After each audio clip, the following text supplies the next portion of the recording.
take our seats. Asante sana.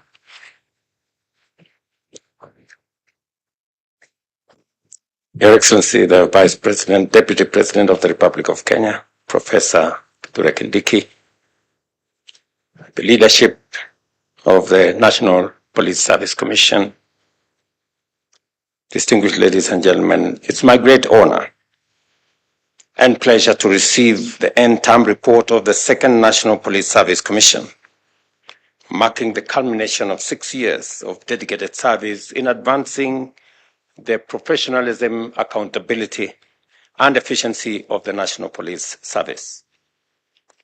The work of this commission has been and remains critical in strengthening and the foundation upon which our police service operates, ensuring that our officers are well recruited, fairly and on merit promoted, and adequately supported to carry out their constitutional duty of maintaining law and order and protecting the lives and property of all within the territory of our country.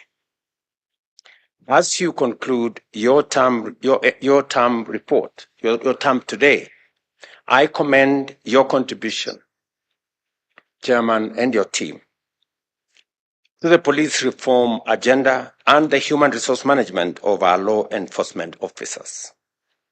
Your stewardship has yielded remarkable and undeniable improvement on recruitment processes, career progression, and discipline enforcement, and the welfare of our officers. The automation of police recruitment, as you have explained broadly, the expansion of civilian staffing to improve service delivery and to tap into professional capabilities, the determination of promotions of thousands of officers and the review of remuneration are just a few examples of your impact and your legacy. Beyond these achievements, the Commission has also played a crucial role in strengthening governance structures within the National Police Service by ensuring transparency, fairness, and accountability in decision-making, the decentralization of human resource services, the establishment of a contributory benevolent fund, and the pursuit of a fair and competitive mortgage scheme for officers reflect commitment of improving the welfare and dignity of those who serve in uniform. Even as we acknowledge these successes, we also recognize the challenges that remain and demand our urgent focus and attention. Issues such as irregular police recruitment, budgetary constraints, and the need for a sustainable police welfare program must be addressed without equivocation. These are matters of national interest, and the government of Kenya is fully committed to implementing reforms that will ensure a motivated, well-resourced, and professional police service.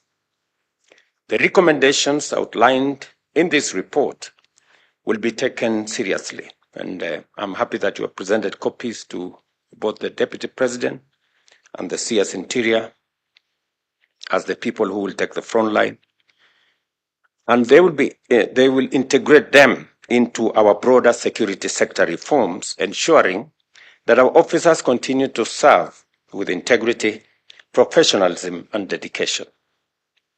The security and stability of our nation depends on a police service that is not only well-trained and well-equipped, but also adequately supported and sufficiently motivated.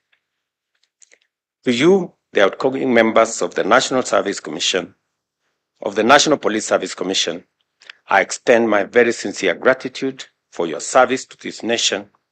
I agree with the chairman that you are very smart, and the chairman is equally smart, and and I understand why that is the case.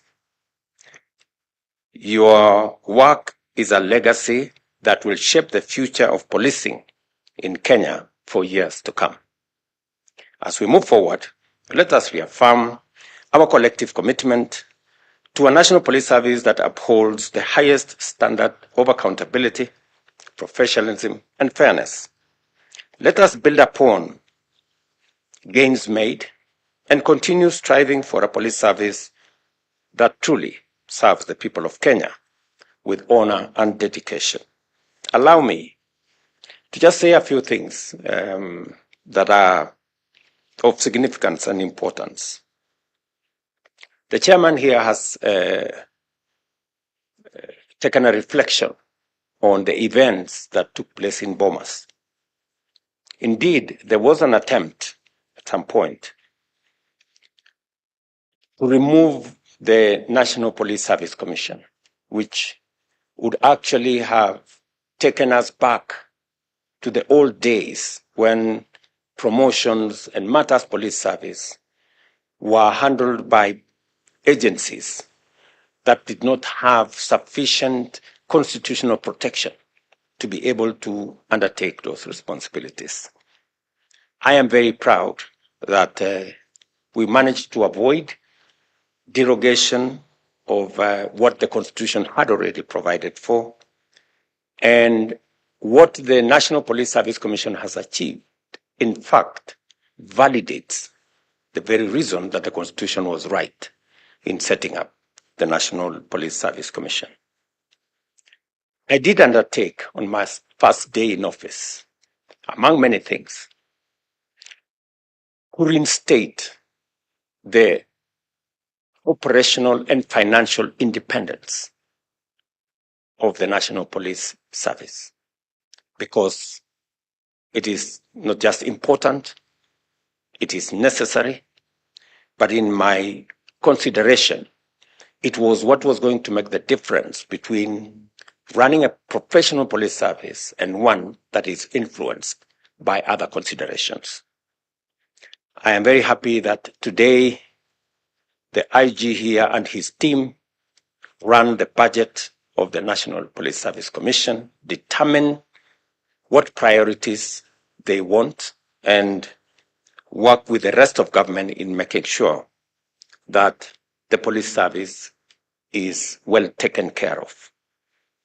I did also undertake, subsequent to the financial autonomy that was so important to the National Police Service Commission, that the government of Kenya was going to undertake a robust modernization program to equip the National Police Service with modern equipment and to ensure that the National Police Service, the men and women who serve in difficult situations, risky and dangerous situations, have the protection of and use of the most modern equipments.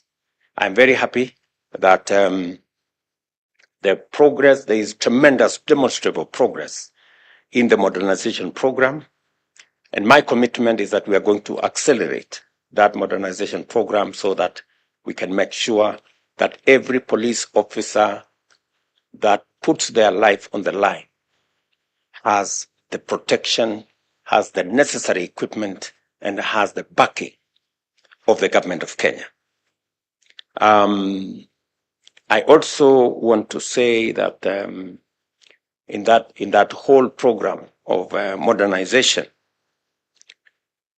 we will also be looking at police transport to make sure that we can accelerate response time for police action in different parts whenever citizens are in distress and whenever their property is at risk. The fourth issue I want to say is we undertook to look at the terms and conditions of service of our policemen and women. I'm very happy that the chairman here said that phase 1 and phase 2 have already been rolled out. And I'm very confident that the incoming commission will work with the Ministry of Interior and the National Police Service to make sure that the remaining phases of salary increase for our policemen and women will be implemented in accordance with the timelines that we have already rolled out and that were recommended by the report of the task force that I set up. I'm also looking forward to the implementation of the police uniform program, which I have discussed with the IG here.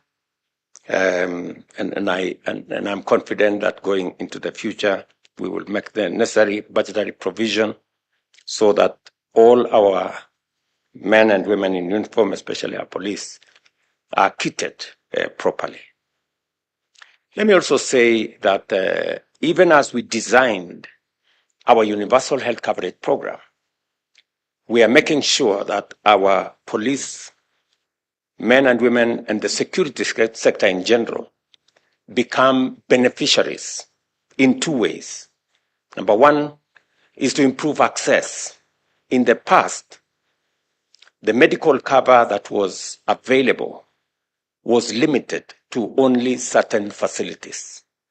Under the current expanded universal health coverage in the Taifa Care program, there will be expanded access. In fact, access to medical care will no longer be limited to certain identified hospitals. In fact, officers and servicemen and women will be able to access medical services and attention from all hospitals, public, private, faith-based, different from the past. So access will improve, number one. Number two, we're also going to enhance the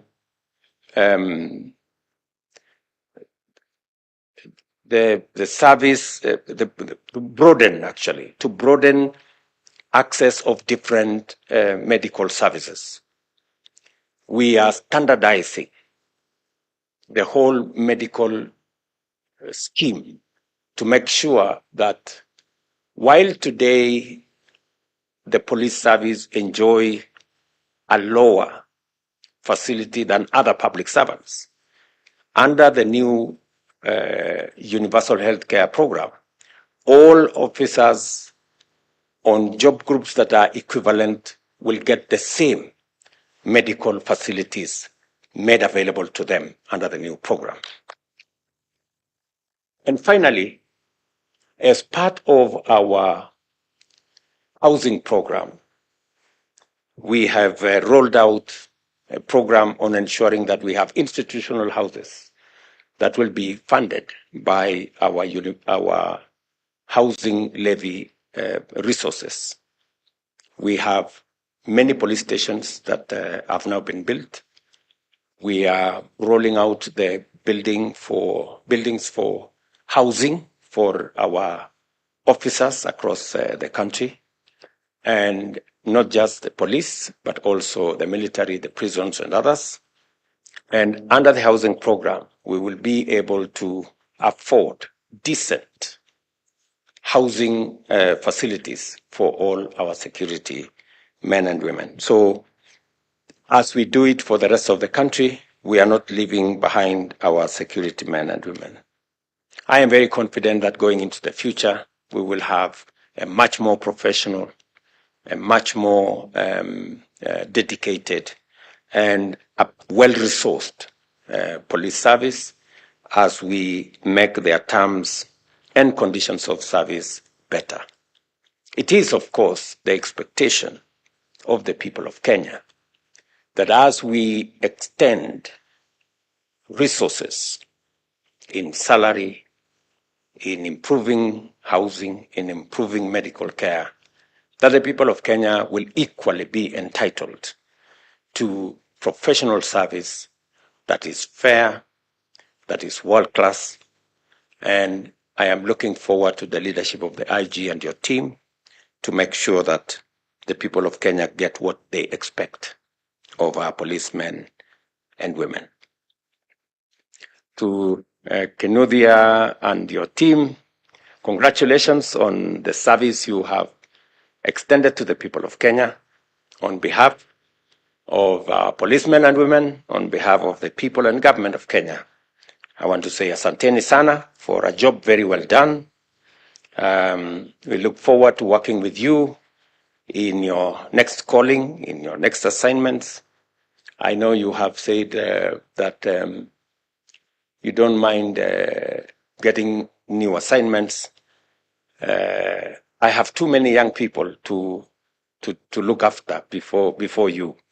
But I know there is also always a balance between the energy, the knowledge, the expertise of young people, and also the experience of the younger members of our society. So as we keep balancing those attributes, I'm sure we will find a place that your experience, your knowledge, your understanding will be useful for the nation. And we will surely tap into your experience going into the future. So thank you very much. God bless you. Asanteni sana. Mungu wabariki as you take up your other assignments. And thank you very much for serving the people of Kenya. We all must know that all of us have a responsibility and have a privilege to serve the people of Kenya in the offices that we occupy. And there is a time to start and a time like this to move on to the next assignment. So asanteni sana. Thank you. Around